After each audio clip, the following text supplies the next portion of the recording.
नवरात्रि का उपवास और भूखी सास। सास ने पकड़ ली थी नवरात्रि के उपवास रखने की जिद। 9 माताओं के लिए 9 दिन व्रत रखूंगी। मैया की भक्ति में शक्ति है। मैया हमारे परिवार को अपना आशीर्वाद जरूर देंगी। लेकिन अपना शरीर तो देखिए माँ जी, आपका एक पाँव घर में रहता है और एक पाँव डॉक्टर के यहाँ। फिर से बीमार हो गई तो जय माता दी के साथ राम नाम सत्य भी। अरे राम राम राम, कैसी बातें कर रही हो बहू। राम नाम सत्य हो मेरे दुश्मनों का। मुझे व्रत रखने से मत रोको बहू। वरना देवी माँ नाराज हो जाएंगी। नहीं, तुम्हारी सासू माँ नाराज हो जाएंगी। अरे पर माँ, भूखे क्यों रहना है? देवी माँ थोड़ी ना चाहती होंगी कि उनके भक्त भूखे रहें। और आपकी तो सारी मनोकामना पूरी हो चुकी है ना माँ। लालच है बेटा, लालच बुढ़ापे में भी खत्म नहीं होती। अरे तुम चुप करो जी।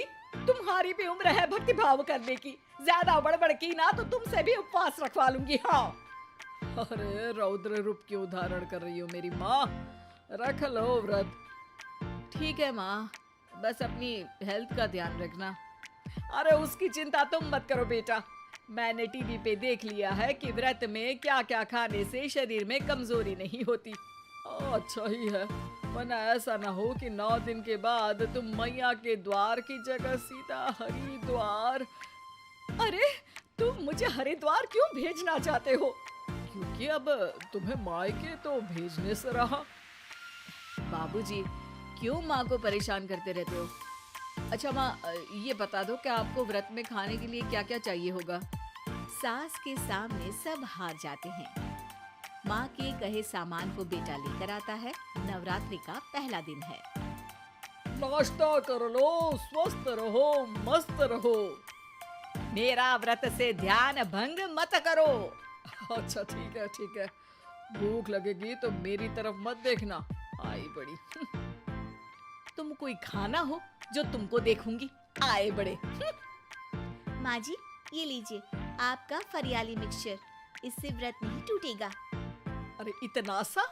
दिन भर भूखी रहने वाली हूँ, थोड़ा तो और ला दे।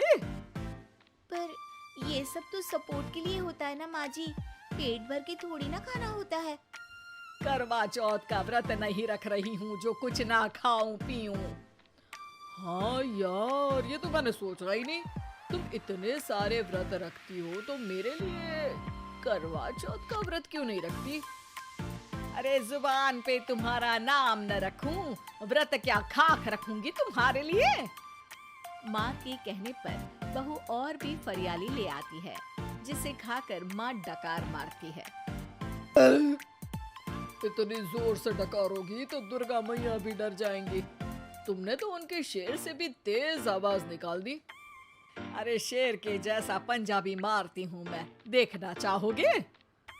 तुम्हें पता है ना, व्रत रखते समय हिंसा वाली बातों से, विचारों से और बुरी चीजों से दूर रहना चाहिए।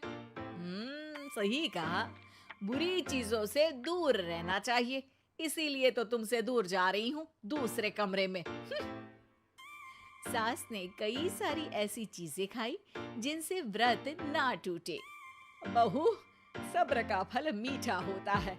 इसका मतलब ये थोड़ी है कि तू मुझे शाम तक फल नहीं खाने देगी। माँ जी, 1 घंटे पहले ही तो आपने इतना सारा। अरे एक खाता ही बना ले, उसमें लिखा करे कि मैंने कितना खाया, कितना पानी पिया। अरे नहीं नहीं माँ जी, मैं अभी फल लेकर आती हूँ। जोर से बोलो। नहीं माँ जी, मैं फल लेकर आती हूँ। अरे ये नहीं, जोर से बोलो, जय माता दी। सासू माँ एक साथ बहुत सारे फल खा लेती है। माँ जी, इतनी जोर से मैं डर गई। अरे भक्ति की शक्ति की पुकार है। पुकार नहीं, डकार है। हाँ हाँ ठीक है ठीक है। चिप्स और लेकर आना जरा, उससे भी व्रत नहीं टूटता। माँ जी, आज ही सब खत्म हो जाएगा, नाश्ते का ही टाइम है। अरे ठीक है ना बेटा, मैं अब कुछ खाऊंगी ही नहीं, तुझे इतनी तकलीफ है तो। नहीं नहीं माँ जी, मेरा मतलब था कि उपवास में सिर्फ इतना खाना चाहिए जितना शरीर के लिए सही रहे। स्वाद के लिए खाने से तो अच्छा है कि उपवास ही मत रखो। माता जी की कृपा तो वैसे भी बनी ही रहती है। अरे वाह बहू वाह, एक ढोलक और हारमोनियम भी लेकर आना और प्रवचन करने लग जा। श्री श्री 108 बहु ईश्वरी माता। माँ जी, मैं आपके लिए चिप्स लेकर आती हूँ। बहू की सही सलाह को भी सास नजरअंदाज कर देती है। थोड़ी देर में बहू सास को चिप्स लाकर दे देती है। आलू की चिप्स, आहा, मजा आ गया। आलू किसी भी सब्जी में चला जाता है। आलू पनीर, आलू पालक, आलू टमाटर, आलू भिंडी और तो और पराठे में भी चला जाता है। वैसे ही इंसान को भी हर स्थिति में आलू जैसा होना चाहिए। थोड़ी देर में वहाँ ससुर जी आते हैं। क्या चिप्स खा रही हो? अरे नहीं जी। दिख तो चिप्स ही रही है। अरे तो पूछ क्यों रहे हो? अरे गुस्सा क्यों हो रही हो? उपवास में गुस्सा नहीं करना चाहिए। और ऐसा तो है नहीं कि सिर्फ तुम उपवास करती हो, हमने भी तो किया होगा कभी। नहीं जी नहीं, तुम तो कर ही नहीं सकते। तुम उपवास में भी भेजा खाओगे और भेजा खाने से उपवास टूट जाता है। अच्छा थोड़ी सी चिप्स मुझे दे दो, मन ललचा रहा है। नहीं, उपवास के लिए है। तुम अपना खाना खा लेना जो भी बने। पूरा दिन सास कुछ ना कुछ खाती रहती है। जैसे ही रात होती है, बस उपवास हो गया, अब मैं खाना खाऊंगी। जो दिन भर से खा रही थी उसको क्या बोलते हैं? बाबूजी क्यों माँ को परेशान करते रहते हो? अरे लड़के, तेरी माँ दिन भर से इतना खा चुकी है कि देश में भूखमरी की समस्या इसी की वजह से बढ़ रही है। और खाने की दिक्कत नहीं है, कितना भी खाए लेकिन सेहत इधर उधर होती रहती है। कुछ ऊपर नीचे हो गया तो तेरी माँ खाने के बाद हाथ धोएगी और तू अपनी माँ से हाथ धो बैठेगा। अरे इत्तू सा तो खाया था, उपवास भी ना तोड़ू क्या? ठीक है, नहीं खा रही बस। अरे बहू तुम ही बताओ, ये इत्तू सा मतलब कितना खाया है इसने? ना जी ना, मैं कुछ नहीं बोलूंगी। खाना दे रहे हो या नहीं, या 9 दिन बिना जल के उपवास रख लूं? देने के लिए धमकी अच्छी है, सुनने में भी डरावनी लग रही है, पर जैसे तुम्हारी जुबान में स्वाद का खून लगा है ना, तुम भूखी नहीं रह पाओगी। मैं कसम खाती हूँ जी। अरे देखो, कसम भी खाओगी तुम। अरे कुछ और दे दो इसको खाने को। ये ले, दाल चावल खा ले बस। डॉक्टर भी कहते थे कि माँ को आए दिन पेट से जुड़ी समस्या रहती है।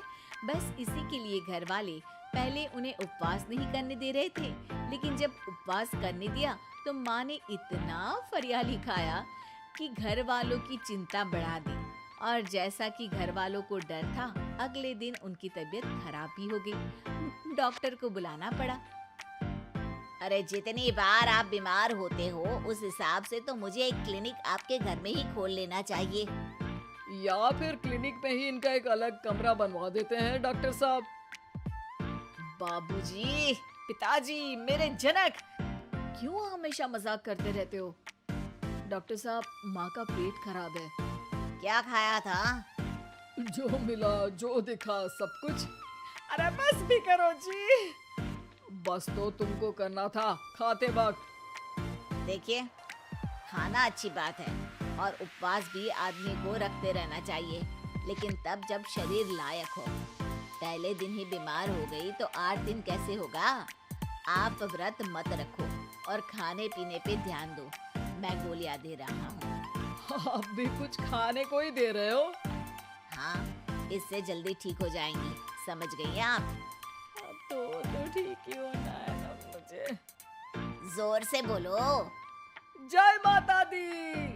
जय माता दी। जय माता दी।